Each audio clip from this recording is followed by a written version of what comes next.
Hello friends, नमस्कार। मैं आपका दोस्त डॉक्टर महेश जोशी आज एस्ट्रोलॉजी के कुछ ऐसे पहलुओं को छूना चाहूँगा जो कि बहुत ही ज़्यादा प्रचलित हैं और ज़्यादातर एस्ट्रोलॉजर इन्हें यूज़ करते हैं। एस्ट्रोलॉजर्स के साथ जो 3 या 4 सबसे बड़ी समस्याएं आती हैं, उसमें सबसे पहला है कि जब भी कोई व्यक्ति आता है तो वो सबसे पहले उपाय पूछता है, और जब तक एस्ट्रोलॉजर उसे कोई उपाय ना बता दे तो उसे लगता है कि एस्ट्रोलॉजर ने उसकी कोई मदद ही नहीं की, या इस एस्ट्रोलॉजर को कुछ आता ही नहीं है।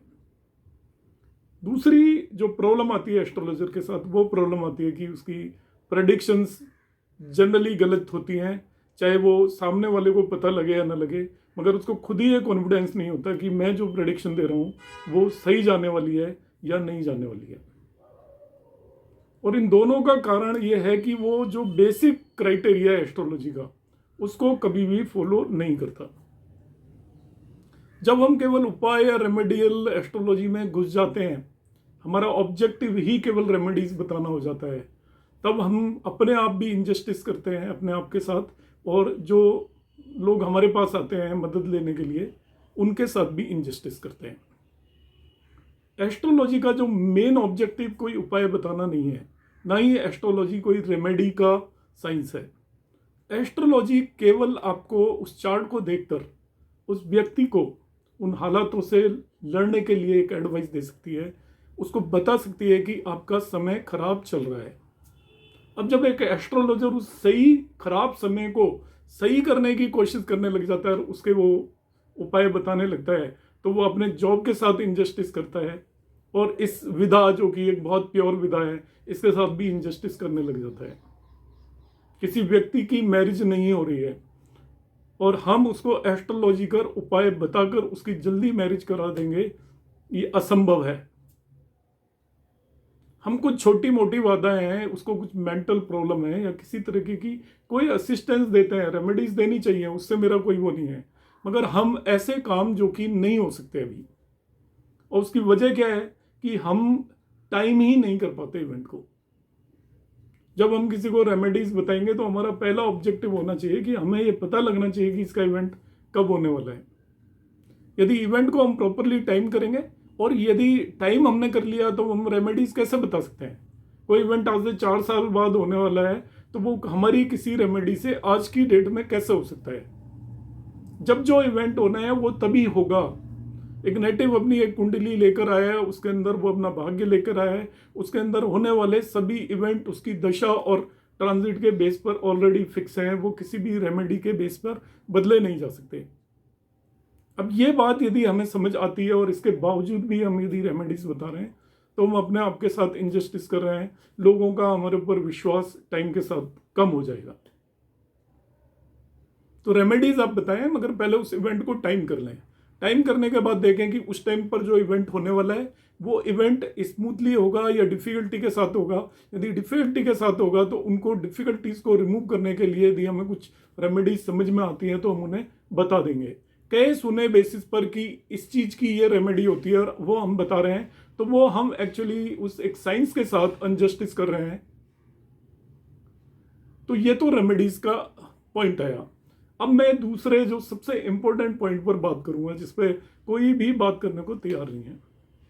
अब लगा होगा मुझे ऐसा क्या पड़ा है, मैं क्यों बात करना चाहता हूँ। मैं इसलिए बात करना चाहता हूँ कि मेरा जो ऑब्जेक्टिव है वो केवल एस्ट्रोलॉजी को प्रमोट करना है और इसके अंदर सच्चाई लेके आना है। एक बहुत लोग ये कहते हैं कि एस्ट्रोलॉजर्स फी लेते हैं, पैसे लेते हैं, देखा कुछ नहीं और इतने पैसे ले लिए। तो मैं सभी अपने दर्शकों को ये बताना चाहूँगा जो एस्ट्रोलॉजर नहीं भी हैं, कि कोई भी व्यक्ति यदि अपना मेहनताना लेता है तो उसमें कोई भी बुराई नहीं है, क्योंकि एस्ट्रोलॉजी भी वो एक पढ़ लिख कर काफ़ी मेहनत करके एस्ट्रोलॉजर बनता है, और एस्ट्रोलॉजर का काम किसी भी डॉक्टर या इंजीनियर से ज़्यादा डिफिकल्ट है, आसान नहीं है। उसका क्रेडिबिलिटी क्राइसिस होता है, वो कितनी भी अच्छी सलाह भी देगा, यदि वो काम नहीं हुआ तो लोग 1 मिनट के अंदर उसको नेगेटिव बोलने लग जाएंगे। जबकि डॉक्टर के साथ ऐसा नहीं है। आप डॉक्टर के पास इलाज कराने जाओ, आपका इलाज नहीं हुआ, आप दूसरे डॉक्टर के पास चले जाओगे, ये नहीं कहोगे कि इसको कुछ आता नहीं है। जब भी कोई व्यक्ति आपके लिए टाइम दे रहा है, आपके लिए मेहनत कर रहा है, उसने पढ़ाई की है, लिखाई की है, एक समय अपना गुजारा है, और वो जो एज ए प्रोफेशनल काम कर रहा है, कोई ऑफिस खोल के बैठा हुआ है, तो वो उसके खर्चे निकालेगा और वो अपना टाइम आपको वक्त दे रहा है, तो यदि वो मुफ्त भी कर रहा है तो आप जरूर उसकी कुछ सेवा करें, क्योंकि वो एक सेवा के लिए बैठा हुआ है। इसलिए इसमें कोई भी गलत बात नहीं है। दूसरी सलाह मेरी एस्ट्रोलॉजर्स के लिए कि हम क्यों गलत होते हैं, हमारी जो प्रेडिक्शंस हैं वो एक्यूरेट क्यों नहीं होती, करेक्ट क्यों नहीं होती, या एक्यूरेट तो खैर भगवान नहीं बता सकते हैं, मगर कुछ हद तक भी सही क्यों नहीं होती ज़्यादातर। एक तो यह कि हम उन फील्ड में जाने लग जाते हैं जिनके बारे में हमें जानकारी नहीं है। कोई क्रिकेट का मैच चल रहा है, उसमें हम प्रेडिक्शंस देने लग जाते हैं, बाई चांस वो करेक्ट होगी, वो एक अलग बात है, मगर क्या आप श्योर हैं कि वो आप जो प्रेडिक्शन दे रहे हैं वो बिल्कुल सही दे रहे हैं? जब तक हम श्योर नहीं है उन फील्ड में हमें जाने की जरूरत नहीं है। मुंडन एक बहुत ही कॉम्प्लिकेटेड एरिया है, और वो कॉम्प्लिकेटेड एरिया के अंदर यदि आपने प्रेडिक्शन देनी है तो मुंडन जो एस्ट्रोलॉजी हुआ करती थी वो एक लिमिटेड एरिया के बेस पे हुआ करती थी, उसके अंदर चक्रास पे बेस थी, जो चक्र आज लुप्त हो चुके हैं। तो हम यदि प्रेडिक्शन देंगे तो हम एक अंदाजा लगाएंगे, और अंदाजा लगाने से कोई फायदा नहीं है, वो तो बगैर एस्ट्रोलॉजी भी कोई भी इंसान लगा सकता है। पर दशा और अंतरदशाओं के बेस पर जो इवेंट्स की टाइमिंग्स हम बताते हैं, वहां हम एक बहुत बड़ी गलती करते हैं। हम दशा और अंतरदशाओं के बेस पर जो टाइमिंग्स बताते हैं,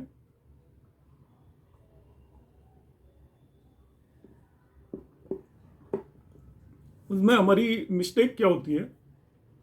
मैं एक एग्जांपल ले रहा हूं कि किसी भी नेटिव की मैरिज के लिए वो हमारे पास आए, हमने देखा 7th हाउस, 7th लॉर्ड, लग्न और लग्न लॉर्ड की दशाएं देखी और ट्रांजिट देखा और कह दिया कि भाई इस टाइम पर मैरिज हो जाएगी। मगर बाद में जाकर देखा तो पता लगा कि वो तो मैरिज नहीं हुई। अब रीजन क्या है कि हम एक्चुअल एरियाज को आइडेंटिफाई करते ही नहीं है। किसी ने कुछ भी कहा या कहीं से भी किसी भी हमने ग्रंथ से या क्लासिक से पढ़ लिया, तो क्लासिक में वो कॉम्बिनेशन आइसोलेटेड वे में नहीं होते, उनके साथ की दूसरी चीजों को हमें वहां पर लाकर अटैच करना होता है। कि आपकी जब मैरिज होगी, या आप एक गाड़ी खरीदेंगे, या आप एक मकान बनाएंगे, मैं 3 इवेंट की बात कर लेता हूं। तो गाड़ी खरीदेंगे तो बात कर लेंगे हम 4th हाउस की, या उसका सिग्निफिकेटर हो गया वीनस की बात कर लेंगे। मकान बनाना है तो भी 4th हाउस की बात कर लेंगे। जमीन लेनी है मंगल की बात कर लेंगे, सिग्निफिकेटर की बात कर लेंगे। मगर उसके दूसरे पहलू की तरफ तो देखेंगे ही नहीं कि केवल आपका 4th हाउस की दशा से थोड़ी मकान बन जाएगा। 4th हाउस तो वो हालात क्रिएट करेगा, मगर उसमें एक्सपेंसेस तो होंगे ही। बगैर एक्सपेंसेस के मकान कैसे बन सकता है? तो जब एक्सपेंसेस होंगे तो 12th हाउस तो सबसे इंपॉर्टेंट रोल प्ले करेगा। अब हम 12th हाउस को हटाकर यदि केवल 4th हाउस के बेस पर जो प्रेडिक्शन देंगे, वो प्रेडिक्शन गलत होने ही वाली है। कार आपको खरीदनी है तो आपका 4th हाउस एक्टिवेट हुआ, वीनस एक्टिवेट हुआ, मगर अब 6ठे भाव और 12वें भाव को कैसे भूल सकते हैं?